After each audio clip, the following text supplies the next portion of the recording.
Trading the Zone, de Mark Douglas, Pensar como um Trader.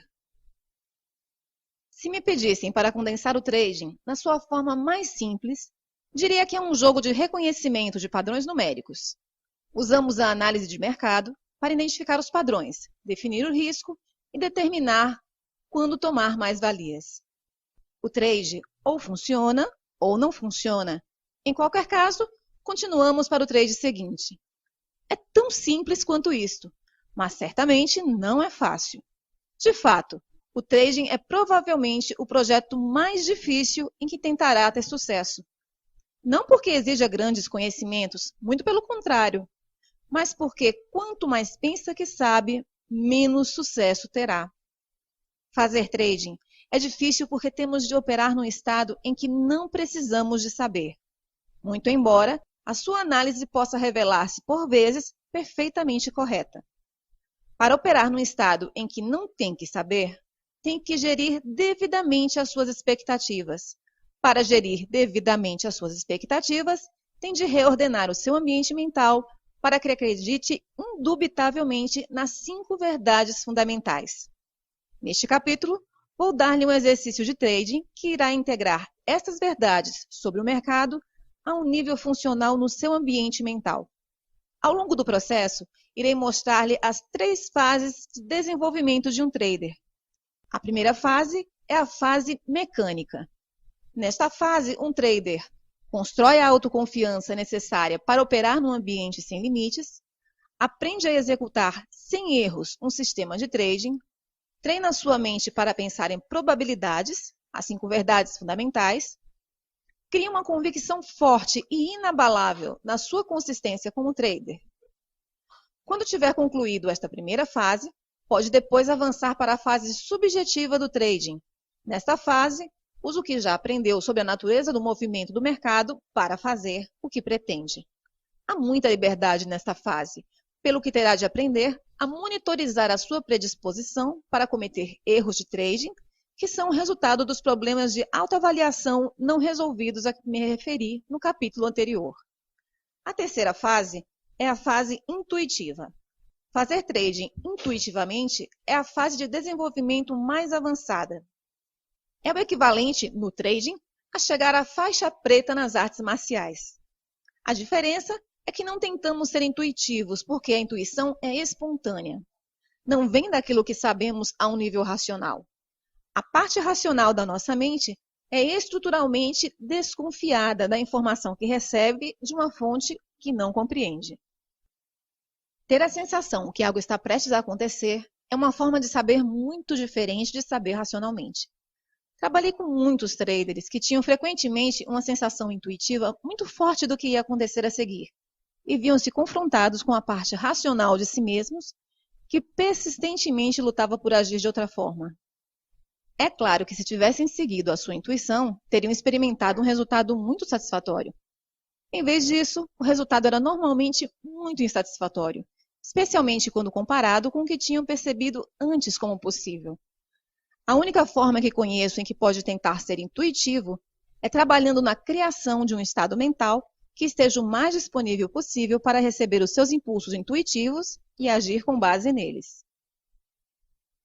A fase mecânica. A fase mecânica do trading está especificamente concebida para construir o tipo de aptidões de trading, confiança, segurança e pensamento em probabilidades que irão compeli-lo a criar resultados sustentados.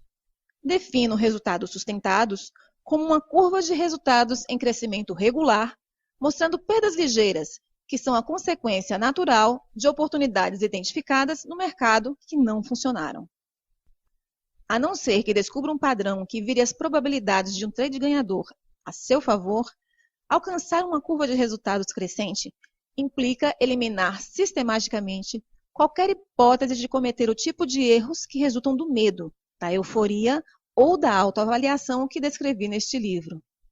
Eliminar os erros e melhorar o seu sentido de autoavaliação irá exigir a aquisição de aptidões que são todas de natureza psicológica. As aptidões são psicológicas porque cada uma, na sua forma mais pura, é simplesmente uma convicção. Lembre-se que as convicções determinam o nosso estado mental e moldam as nossas experiências de forma que reforçam constantemente aquilo que já acreditamos ser verdade. O grau de veracidade de uma convicção, relativamente às condições ambientais, pode ser determinado pela medida em que nos serve, ou seja, pela medida em que nos ajuda a satisfazer os nossos objetivos. Se produzir resultados sustentados for o seu objetivo principal como trader, então criar uma convicção, um conceito consciente dotado de energia que resiste à mudança e exige a expressão de que eu sou um trader consistentemente bem-sucedido, irá funcionar como a principal fonte de energia que irá gerir as suas percepções, interpretações, expectativas e ações, de modo que satisfaçam a convicção e, consequentemente, o seu objetivo. Criar uma convicção dominante de que eu sou um trader consistentemente bem-sucedido requer adesão a diversos princípios de sucesso consistente. Alguns destes princípios irão, sem dúvida, entrar em conflito com alguma das convicções que já adquiriu sobre o trading. Se for o caso, então o que tem é um exemplo clássico de uma convicção que está em conflito com o desejo. Neste caso, a dinâmica energética não é diferente da que existia no exemplo da criança, que queria ser como as outras crianças que não tinham medo de brincar com cães. Ela queria expressar-se de um modo que considerava, pelo menos de início, praticamente impossível. Para satisfazer o seu desejo, teve de entrar gradualmente num processo ativo de transformação. A sua técnica era simples. Tentava, tanto quanto podia, concentrar-se no que pretendia e, pouco a pouco, desativava a convicção anterior, reforçando a convicção que correspondia ao seu desejo. Num determinado momento, se esse for o seu desejo, terá também de entrar gradualmente no mesmo processo de transformação para se tornar um ganhador consistente.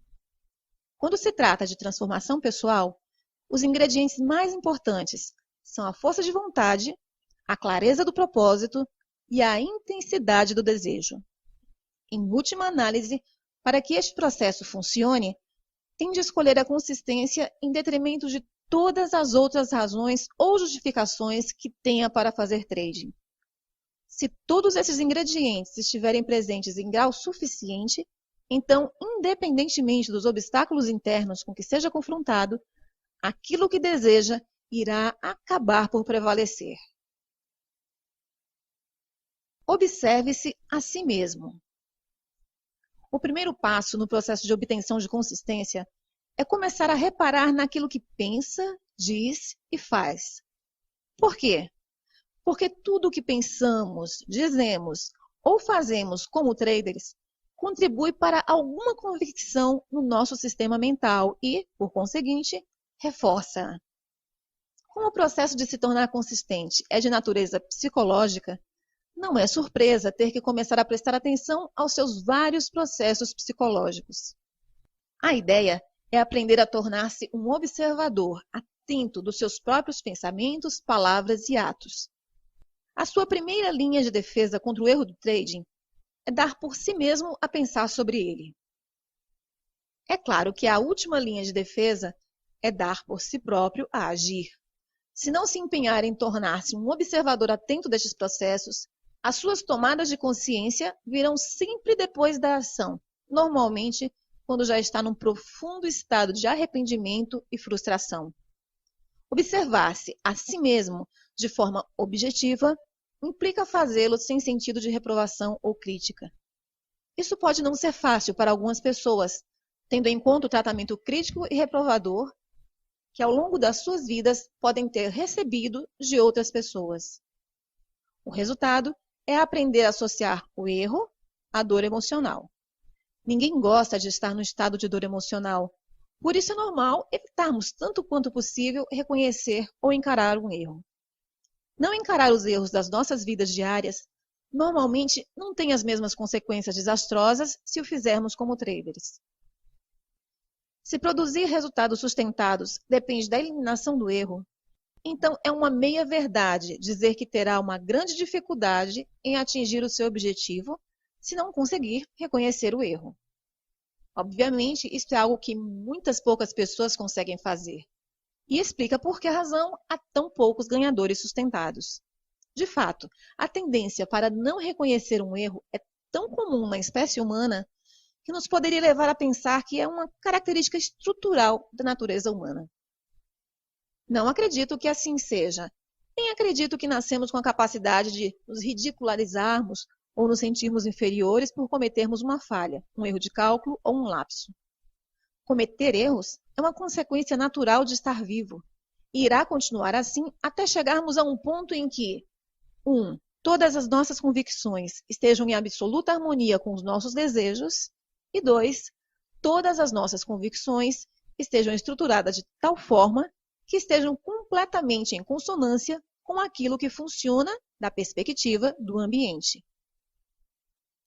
Obviamente que se as nossas convicções não estão em consonância com aquilo que funciona da perspectiva do ambiente, o potencial para cometer erros é alto, se não for mesmo inevitável. Não conseguiremos perceber o conjunto adequado de passos a dar para alcançarmos o nosso objetivo. Pior ainda, não conseguiremos perceber que aquilo que queremos pode não ser possível, ou possível na quantidade que desejamos ou na altura em que queremos. Por outro lado, os erros que resultam de convicções em conflito com os nossos objetivos nem sempre são visíveis ou óbvios. Sabemos que irão agir como forças oponentes, expressando as suas versões da verdade sobre a nossa consciência, e podem fazê-lo de diversas formas. O mais difícil de detectar é um pensamento que distrai, que causa um lapso momentâneo da concentração. À primeira vista, isto pode não parecer significativo, mas, tal como na analogia da ponte sobre o desfiladeiro, quando está muito em risco, uma pequena distração pode resultar num erro de proporções desastrosas. Este princípio aplica-se seja ao trading, a eventos desportivos ou à programação informática. Quando o nosso propósito é claro e não é traído por qualquer energia em oposição, então a nossa capacidade de nos mantermos focados é maior e torna mais provável alcançarmos o nosso objetivo. Defini anteriormente uma atitude ganhadora como uma expectativa positiva dos nossos esforços, com uma aceitação de que quaisquer que sejam os resultados, eles são um reflexo perfeito do nosso nível de desenvolvimento e daquilo que precisamos de aprender a fazer melhor. O que distingue os atletas e os artistas consistentemente fantásticos de todos os outros é a sua nítida ausência de medo de cometer um erro. A razão por que não tem medo é que não têm razão para se sentirem inferiorizados quando cometem um erro, significando que não têm uma reserva de energia com carga negativa à espera de brotar e atacar o seu processo de pensamento consciente como um leão que espera o momento certo para atacar a sua presa. O que é que explica esta capacidade rara para ultrapassarem rapidamente os seus erros sem se autocriticarem? Uma explicação pode ser o fato de terem crescido com pais e professores incomuns, que pelas suas palavras e exemplos, os ensinaram a corrigir os seus erros com amor genuíno, afeto e aceitação. Digo incomuns porque muitos de nós crescemos precisamente com a experiência oposta. Ensinaram-nos a corrigir os nossos erros com zanga, impaciência e uma nítida falta de aceitação. Com certeza que os grandes atletas, com grandes vitórias passadas, encararam os erros como forma de adquirir uma convicção de que os erros simplesmente apontam o caminho para onde precisam concentrar os seus esforços para crescerem e melhorarem-se a si mesmos. Com uma convicção como esta, não há fonte de energia com carga negativa capaz de gerar pensamentos autocríticos. No entanto, nós, que crescemos experimentando as reações negativas às nossas ações, iríamos naturalmente adquirir convicções sobre os erros. Os erros têm de ser evitados a todo custo, ou deve haver algo errado comigo se cometer um erro, ou devo ser um incompetente. Lembre-se que cada pensamento, palavra e ato reforça alguma convicção que tenhamos sobre nós mesmos. Se, por uma autocrítica negativa repetida, adquirimos uma convicção de que estragamos tudo, essa convicção irá encontrar uma forma de se exprimir nos nossos pensamentos, fazendo com que nos tornemos distraídos e com que estraguemos tudo, através das nossas palavras, fazendo-nos dizer coisas sobre nós mesmos ou sobre os outros, se observarmos as mesmas características neles, que refletem a nossa convicção e que se refletem nas nossas ações, nos nossos comportamentos, fazendo-nos comportar de forma claramente autossabotadora. Se vai ser um vencedor consistente, não pode deixar que o erro ocorra num contexto de carga negativa, como é visto pela maioria das pessoas. Tem que conseguir monitorizar-se a si mesmo de alguma forma, o que será difícil de fazer, se tiver tendência para experimentar dor emocional quando comete um erro. Se isto ocorrer, tem duas opções. Primeira, pode esforçar-se por adquirir um novo conjunto de convicções com carga positiva sobre o que significa cometer um erro, ao mesmo tempo que desativa quaisquer convicções com carga negativa que defendam algo diferente ou façam que se sintam inferiorizados por cometer um erro. E segundo, se não quiser considerar esta primeira opção, pode contrabalancear o potencial para cometer erros pela forma como estabelece o seu regime de trading. Isso significa que se vai fazer trading sem se monitorizar a si mesmo, mas ao mesmo tempo deseja resultados sustentados, então exercer trading recorrendo apenas à fase mecânica irá resolver o dilema. De qualquer forma, aprender a monitorizar-se a si mesmo é um processo relativamente simples quando se tiver libertado da energia com a carga negativa associada a erros. De fato, é fácil. Tudo o que tem de fazer é decidir por que se quer monitorizar, o que significa que primeiro precisa de ter um propósito claro em mente. Quando o seu propósito estiver claro para si, simplesmente comece a orientar a sua atenção para aquilo que pensa, diz ou faz. Se e quando reparar que não está concentrado no seu objetivo ou nos passos que o levam a alcançar o seu objetivo, escolha reorientar os seus pensamentos, palavras ou ações de modo que esteja em consonância com aquilo que está a tentar conseguir. Continue a reorientá-los sempre que necessário. Com quanto mais determinação se envolver nesse processo, especialmente se conseguir fazê-lo com algum grau de convicção, mais rapidamente irá criar uma estrutura mental livre para funcionar em consonância com os seus objetivos, sem qualquer resistência de convicções conflituosas. O papel da autodisciplina. Chamo ao processo que acabei de descrever autodisciplina. Defino autodisciplina como uma técnica mental para reorientar, o melhor que pudermos, o nosso foco para aquilo que desejamos, quando esse objetivo ou desejo está em conflito com algum outro fator, convicção, do nosso ambiente mental. A primeira coisa que deve reparar nessa definição é que a autodisciplina é uma técnica para criar uma nova estrutura mental. Não é um traço de personalidade. As pessoas não nascem com autodisciplina. De fato, quando pensamos no modo como a defino, nem sequer é possível nascer-se com autodisciplina. No entanto, como uma técnica a ser usada no processo de transformação pessoal, qualquer um pode optar por a treinar. Eis um exemplo que ilustra a dinâmica subjacente ao modo como essa técnica funciona. Em 1978, decidi que queria ser atleta.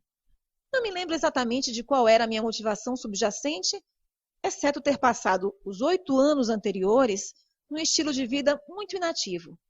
Não praticava nenhum desporto ou hobby, a menos que ver televisão pudesse ser considerado um hobby.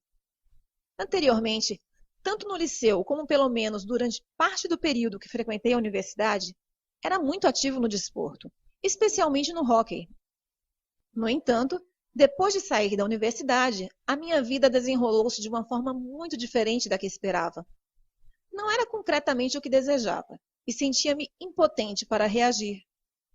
Isto conduziu-me a um período de inatividade, que é uma forma simpática de dizer que estava fortemente deprimido. De novo, não tenho a certeza do que me incitou a querer subitamente a tornar-me atleta. Se calhar vi algum programa de TV que despertou meu interesse. Lembro-me, no entanto, que a motivação era muito forte. Assim saí, comprei um par de tênis, calcei-os e fui correr. A primeira coisa que descobri foi que não era capaz. Não tinha resistência para correr mais de 60 metros. Foi surpreendente. Descobri que estava de tal modo fora de forma que nem sequer conseguia correr mais de 60 metros. Perceber isso foi tão desanimador que não tentei correr novamente durante 2 ou 3 semanas. Na vez seguinte, ainda não conseguia correr mais de 60 metros. Tentei novamente no dia seguinte, logicamente com o mesmo resultado. Fiquei tão desanimado com a minha condição física que não corri de novo durante mais 4 meses. Estamos na primavera de 1979. Estou mais uma vez determinado a fazer desporto, mas, ao mesmo tempo, muito frustrado com a minha falta de progressos. Enquanto contemplava o meu dilema, ocorreu-me que um dos meus problemas era que não tinha um objetivo em função do qual trabalhar. Era ótimo dizer que queria ser corredor, mas o que significava isso? Na realidade, não sei. Era demasiado vago e abstrato. Tinha de ter algo mais tangível em função de que trabalhar. Assim, decidi que queria conseguir correr 8 quilômetros até o final do verão.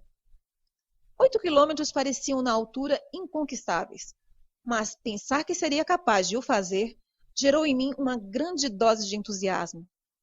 Este maior nível de entusiasmo deu-me um incentivo suficiente para correr 4 vezes naquela semana. No final dessa primeira semana, fiquei surpreendido ao descobrir que bastou um pouco de exercício para melhorar a minha resistência e capacidade para correr mais. Isso aumentou meu entusiasmo, pelo que saí e fui comprar um cronômetro e um caderno para usar como diário de corrida. Defini um percurso de 3 quilômetros e assinalei cada 250 metros. No diário, registrava a data, a distância, tempo e como me sentia fisicamente cada vez que corria. Ora, eu pensava que estava no caminho certo para os 8 quilômetros, quando literalmente esbarrei na minha próxima série de problemas. Os maiores eram os pensamentos conflituosos, que me distraíam e me invadiam a consciência sempre que decidia sair e correr. Fiquei estupefato com o número e intensidade das razões que encontrava para não o fazer. Está calor, o frio, parece que vai chover, ainda estou cansado desde a última vez que corri, mesmo tendo sido há 3 dias. Não conheço ninguém que faz isto, ou, o mais comum, vou depois deste programa terminar. E é claro que nunca ia. Não conhecia outro modo para lidar com essa energia mental conflituosa, a não ser reorientar a minha atenção consciente para aquilo que tentava conseguir. Eu queria mesmo chegar aos 8 quilômetros até o final do verão. Descobri que, por vezes, o meu desejo era mais forte do que o conflito. Em resultado, não conseguia calçar os meus tênis, sair mesmo de casa e correr. No entanto, foram mais as vezes em que os meus pensamentos contrários me deixaram parado. De fato, nas fases iniciais, estimo que 2/3 do tempo não consegui ultrapassar a energia negativa. O próximo problema que me deparei foi quando me aproximei dos 1.500 metros. Fiquei tão entusiasmado comigo mesmo que me ocorreu que iria precisar de um mecanismo adicional para me fazer chegar aos 8.000. Pensei que quando chegasse ao ponto em que não conseguisse correr 3 ou talvez 5 quilômetros, ficaria de tal modo satisfeito comigo mesmo que não iria sentir qualquer necessidade de cumprir o meu objetivo dos 8 quilômetros. Assim, estabeleci uma regra para mim mesmo. Poderia chamar-lhe a regra dos 8 quilômetros. Se eu conseguisse calçar o meu tênis e sair, apesar de todos os pensamentos conflituosos a tentarem dissuadir-me de o fazer, comprometia-me a correr pelo menos mais um passo do que da última vez. Tudo bem se corresse mais do que um passo, mas nunca podia ser menos do que um passo, seja qual fosse a razão. Acontece que nunca quebrei essa regra e no final do verão atingi os 8 quilômetros. Mas depois aconteceu algo realmente interessante e completamente inesperado. Quando me aproximei de atingir o meu objetivo dos 8 quilômetros, pouco a pouco os pensamentos conflituosos começaram a dissipar-se e acabaram por desaparecer. Nessa altura, descobri que se eu queria correr, era completamente livre de o fazer sem qualquer resistência mental, conflito ou pensamentos conflituosos. Considerando a luta que tinha sido, fiquei no mínimo estupefato. O resultado, Continuei a correr regularmente durante os 16 anos seguintes. Para quem está interessado, não corro tanto agora, porque há 5 anos decidi voltar a jogar novamente hóquei. E o hóquei é um esporte extremamente exigente. Às vezes jogo 4 vezes por semana. Tendo em conta a minha idade, mais de 50, e o nível de esforço que o esporte exige, normalmente eu preciso de um dia ou 2 para recuperar, o que não me deixa muito tempo para correr. Ora, se pegar nessas experiências e as puser no contexto daquilo que compreendemos agora quanto à natureza das convicções, há algumas observações que temos de fazer. 1. Inicialmente, o meu desejo de correr não tinha qualquer base de suporte no meu sistema mental. Ou seja, não havia qualquer outra fonte de energia, qualquer conceito dotado de energia a precisar de se manifestar, em consonância com o meu desejo. 2. Tive de fazer algo para criar esse suporte. Para criar a convicção de que eu sou um corredor, tive que criar uma série de experiências em consonância com a nova convicção. Lembre-se de que tudo o que pensamos, dizemos ou fazemos contribui com energia para alguma convicção do nosso sistema mental. De cada vez que experimentava um pensamento conflituoso e conseguia concentrar-me novamente no meu objetivo, com convicção suficiente para calçar os meus tênis e sair, acrescentava energia à convicção de que eu sou um corredor. E, igualmente importante, retirei inadvertidamente energia de todas as convicções que defendessem outra coisa. Digo inadvertidamente porque há várias técnicas especificamente concebidas para identificar e desativar convicções conflituosas. Mas nessa altura da minha vida, eu não compreendia a dinâmica subjacente ao processo de transformação por que estava a passar. Assim, não me poderia ter socorrido dessas técnicas. 3. Agora posso expressar-me sem esforço, de uma perspectiva mental, como um corredor, porque eu sou um corredor. Esse conceito dotado de energia é agora uma parte em funcionamento da minha identidade. Quando comecei pela primeira vez, acontece que tinha algumas convicções conflituosas sobre correr. Em resultado, precisava que a técnica da autodisciplina se tornasse uma convicção. Agora não preciso de autodisciplina, porque ser um corredor é o que eu sou. Quando as nossas convicções estão completamente alinhadas com os nossos objetivos ou desejos, não há fonte de energia conflituosa.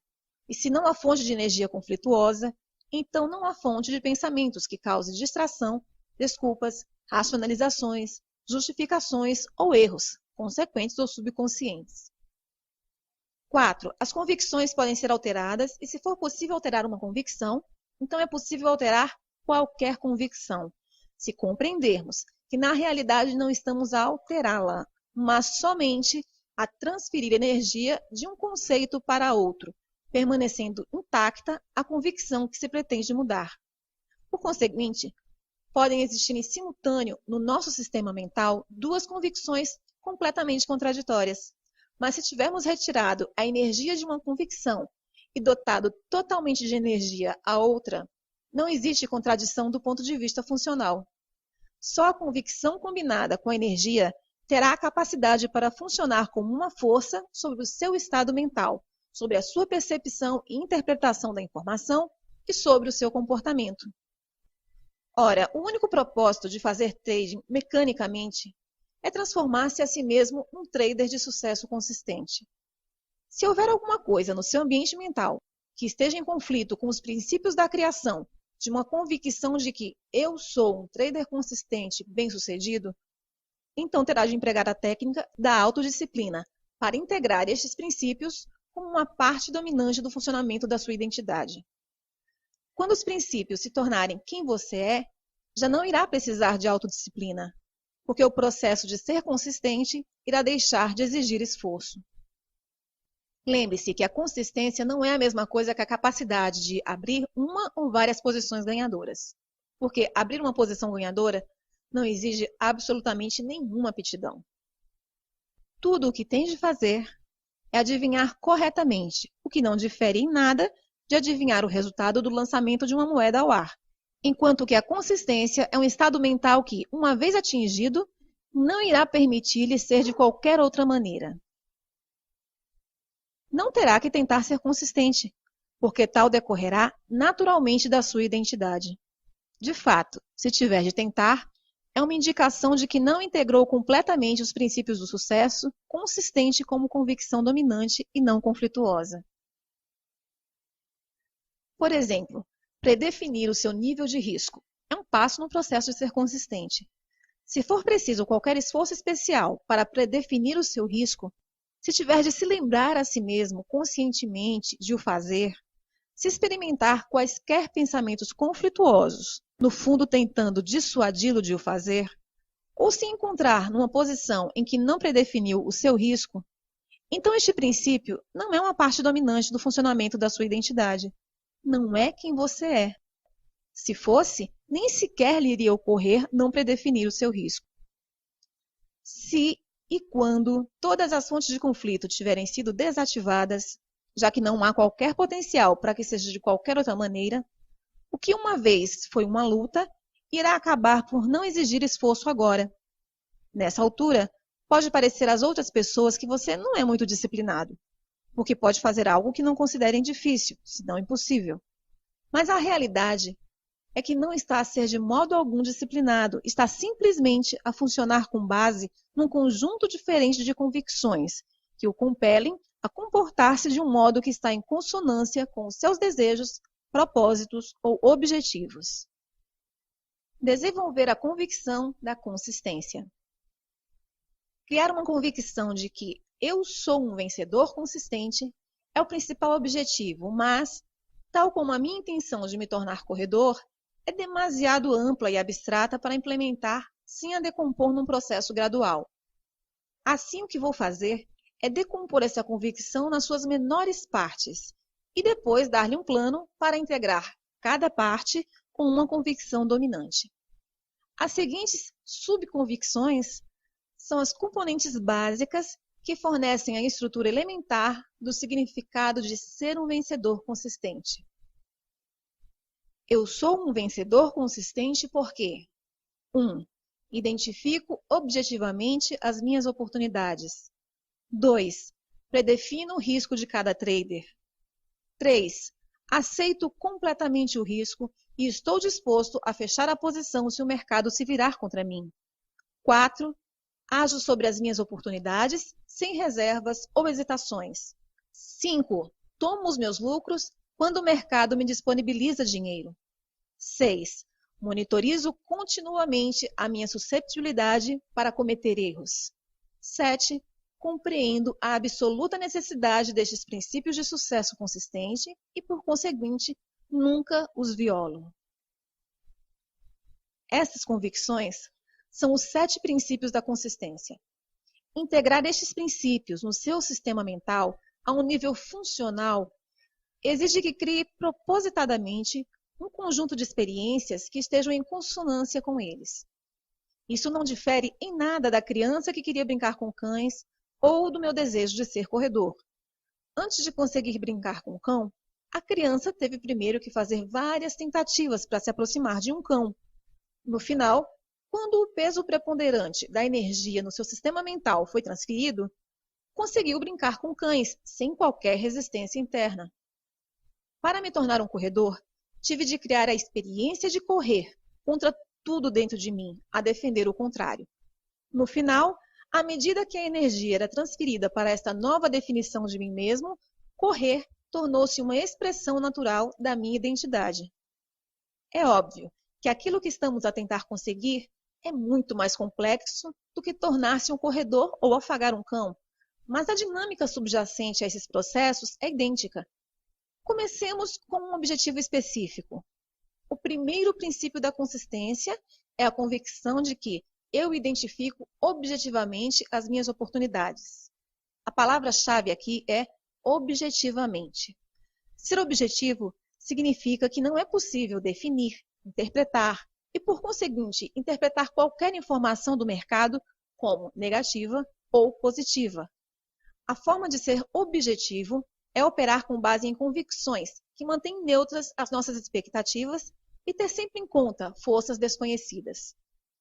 Lembre-se que tem de treinar especificamente a sua mente para ser objetiva e ficar concentrada no fluxo de oportunidades do momento presente. As nossas mentes não estão naturalmente programadas para pensar deste modo. Assim, para sermos observadores objetivos, temos de aprender a pensar do ponto de vista do mercado, onde há sempre forças desconhecidas, traders, à espera de agir sobre o movimento dos preços. Por conseguinte, da perspectiva do mercado, cada momento é verdadeiramente único, embora o momento possa parecer, soar ou ser sentido exatamente como algum outro momento passado, registrado no seu banco de memórias. No instante em que decide, ou considera que sabe o que vai acontecer a seguir, irá automaticamente esperar acertar. No entanto, aquilo que sabe, pelo menos ao nível racional de pensamento, só pode ter em conta o seu passado, que pode não ter qualquer relação com aquilo que está realmente a acontecer do ponto de vista do mercado. Nessa altura, qualquer informação do mercado que não esteja em consonância com a sua expectativa tem o potencial para ser interpretada como ameaçadora. Para evitar sofrer, a sua mente irá automaticamente compensar, com mecanismos de proteção conscientes e subconscientes, quaisquer diferenças entre aquilo que espera e aquilo que o mercado está a oferecer. Aquilo que irá experimentar é normalmente chamado uma ilusão. Num estado de ilusão, não somos objetivos, nem estamos ligados ao fluxo de oportunidades do momento presente. Em vez disso, tornamos-nos suscetíveis de cometer todos os erros de trading típicos. Hesitar, agir precipitadamente, não predefinir o risco, definir o risco, mas recusar a aceitar a perda e manter aberta uma posição que vai agravar a perda, sair demasiado cedo de uma posição a ganhar, não pegar lucros, entrar em perdas numa posição que já tinha ganhos, alterar uma ordem de stop para um ponto mais perto do ponto de entrada, ficar de fora temporariamente e observar o mercado a transacionar novamente ao seu favor, ou entrar numa posição demasiado grande em relação ao capital. As 5 verdades fundamentais sobre o mercado irão manter neutras as suas expectativas, focar a sua mente no fluxo de oportunidades do momento presente, ao dissociar o momento presente do passado e, por conseguinte, eliminar o seu potencial para cometer estes erros. Quando parar de cometer erros de trading, irá começar a confiar em si mesmo. À medida que o seu sentido de autoconfiança aumentar, também irá aumentar a sua segurança. Quanto maior for a sua segurança, mais fácil será executar os seus trades, agir sobre as suas oportunidades sem reservas ou hesitações. As 5 verdades irão também criar um estado mental em que irá genuinamente aceitar os riscos de trading.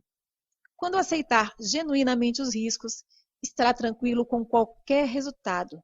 E quando estiver tranquilo com qualquer resultado, irá experimentar um estado mental despreocupado e objetivo, em que se disponibiliza para perceber e agir sobre qualquer coisa que o mercado lhe estiver a oferecer, do ponto de vista do mercado, num determinado momento presente.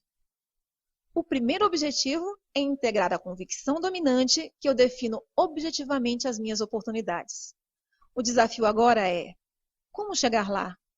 Como é que se transforma numa pessoa que pensa consistentemente da perspectiva do mercado? O processo de transformação começa com o seu desejo e a sua disposição para se focar de novo no objeto do seu desejo, a autodisciplina. O desejo é uma força. Não tem de coincidir ou estar de acordo com algo em que acredite ser a verdade sobre a natureza do trading. Um desejo claro que vise diretamente um objetivo específico é uma ferramenta muito poderosa. Pode usar a força do seu desejo para criar uma versão ou dimensão inteiramente nova para a sua identidade, transferir energia entre 2 ou mais ideias em conflito, ou mudar o contexto ou a polarização das suas memórias de negativa para positiva. Tenho a certeza que conhece a expressão decida-se. A implicação de nos decidirmos é escolhermos exatamente aquilo que queremos com tanta clareza, sem dúvidas e com tanta convicção que literalmente nada se atravessa no nosso caminho, seja interna ou externamente. Se houver força suficiente por detrás da nossa resolução, é possível experimentar uma grande mudança na nossa estrutura mental, praticamente de forma instantânea. Desativar conflitos internos não é uma questão de tempo. É um desejo centrado na finalidade, embora possa ser preciso uma quantidade considerável de tempo para chegar ao ponto em que realmente nos decidimos. De outro modo, na ausência de uma clareza e uma convicção extremas, a técnica da autodisciplina, com o tempo, irá fazer esse trabalho bastante bem, se, é claro, estiver disposto a usá-la. Para lá chegar, tem de decidir com o máximo de convicções e clareza que, acima de outra coisa qualquer, deseja a consistência, o estado mental de confiança, segurança e objetividade do seu trading. Isso é necessário, porque se for como a maioria dos traders, irá enfrentar algumas forças conflituosas muito temíveis. Por exemplo, se tem estado a fazer trading para se sentir bem com a euforia de pegar um grande movimento, para impressionar sua família e amigos, para ser um herói, para satisfazer uma dependência econômica, para acertar nas suas previsões ou por qualquer outra razão que não tenha nada a ver com ser consistente, então irá descobrir que a força destas outras motivações irá não só agir como um obstáculo, dificultando muito o exercício de trading que estou prestes a dar-lhe, mas podia muito bem ser suficientemente forte para o impedir de fazer sequer o exercício. Lembra-se da criança que não tinha desejo de ser como as outras crianças e interagir com cães? No fundo, decidiu viver com a contradição ativa, a sua convicção minimamente dotada de carga positiva de que nem todos os cães são perigosos e sua convicção elementar, dotada de carga negativa, de que todos os cães são perigosos. Teve a capacidade de ver cães brincalhões, mas ao mesmo tempo considerou impossível interagir com eles. A menos que deseje mudá-lo, o desequilíbrio de energia entre estas duas convicções irá permanecer exatamente como está durante toda a sua vida. Só para começar o processo, tem de querer tanto a consistência que tem de estar disposto a desistir de todas as outras razões, motivações ou planos para fazer trading que não estejam em consonância com o processo de integração das convicções para criar consciência. Um desejo claro e intenso é um pré-requisito incondicional se quer fazer com que este processo funcione com você.